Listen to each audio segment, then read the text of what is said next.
Hey there, observers! This is Taiwan Observer.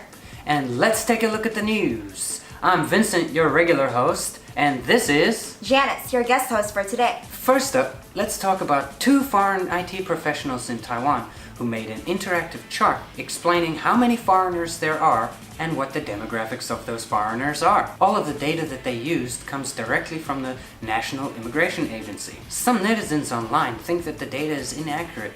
Some of them think that there are way more South Africans than there are reported to the National Immigration Agency. This could be because a lot of foreigners spend 3 months in Taiwan, take a trip, get a visa, and come back, basically working and living here illegally. But looking at the demographics, most of the foreigners that are in Taiwan are from Southeast Asia, with over 238,000 of them coming from Indonesia. Next, about 200,000 of them come from Vietnam. And third on the list is the Philippines, with 140,000 people from the Philippines living in Taiwan. So, what do you guys think? Is the data accurate? Is it inaccurate? Does it take into account all of those people who sort of live here illegally? Let me know, guys.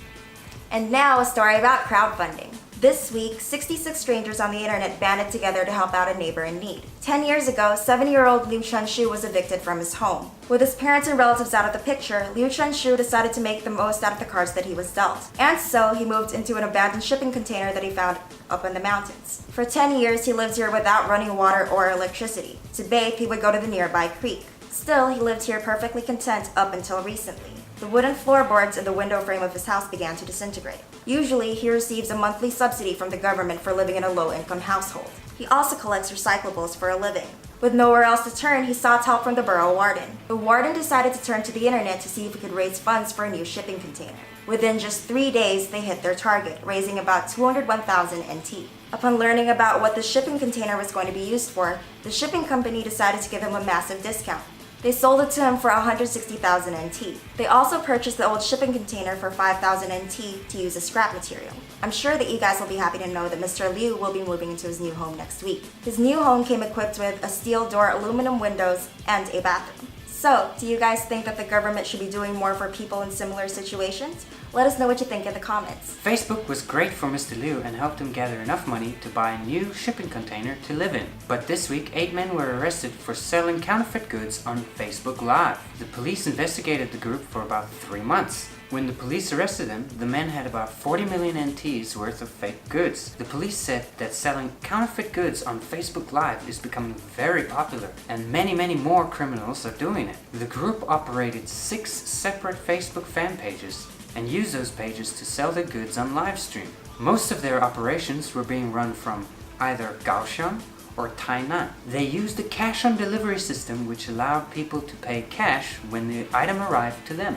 The items were typically 30,000 NT at a department store, but only 1,000 or 2,000 NT if you bought it from these guys online. So, how about you guys? Would you be buying counterfeit goods online from these guys? It's a huge discount. What do you think? Let us know in the comments. And now for a story with a few more layers.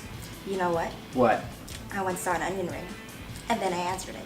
Ah! But seriously, Changhua County is going onion crazy right now. Due to a recent plummet in onion prices, a generous onion farmer has decided to give away literally millions of free onions. People are teaming in from all over Taiwan, even as far as Taichung, to grab themselves some of those free onions. I'm guessing most of them are restaurant owners.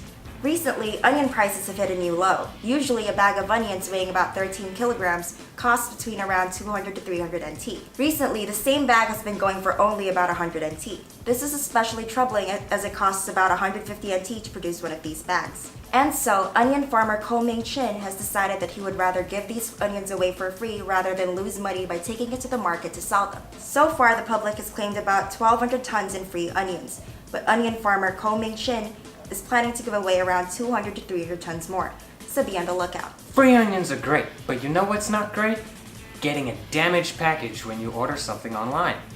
This week we figured out exactly why some of those packages may be damaged. A video surfaced online of some youngsters working at a logistics shipping center throwing these packages around and kicking them while laughing about it. The video that was posted to a Facebook group had many netizens incensed. Most of the packages belong to PC Home, so if you've bought PC Home goods in the last couple of weeks and you've noticed that they've been damaged, maybe this could be why. So, what do you guys think? Do you think that these part-time workers should be fired and reprimanded for what they've done? Personally, I think this is a terrible way to treat packages because, after all, those are your customers. In other news, Taiwan Lottery has announced that they will be launching a brand new game with a jackpot prize of 15 million NT on the 23rd of April. To play this game, one has to choose 12 out of the 24 numbers provided, with tickets going for about 50 NT a pop. Those whose numbers match either all or none of the winning numbers will be in the running for the jackpot. This game is available to play every day except for Sunday. But just a side note, if you're thinking of trying your luck, your odds of winning are about 1 in 1.35 million. Also, someone out there is sitting on a ticket worth 102 million NT, and they have yet to claim it. And so, if you bought a ticket in Taitung, now would be a good time to look for that ticket. Your deadline is on May 2nd, which is in 3 weeks. Alright guys, if you want any more information about anything we spoke about today, check out the description for links. And if you guys want to know what I'm doing with Third Culture Fix, check out the description for links. So, join us next time as we take a look at the news. Taiwan Observer out!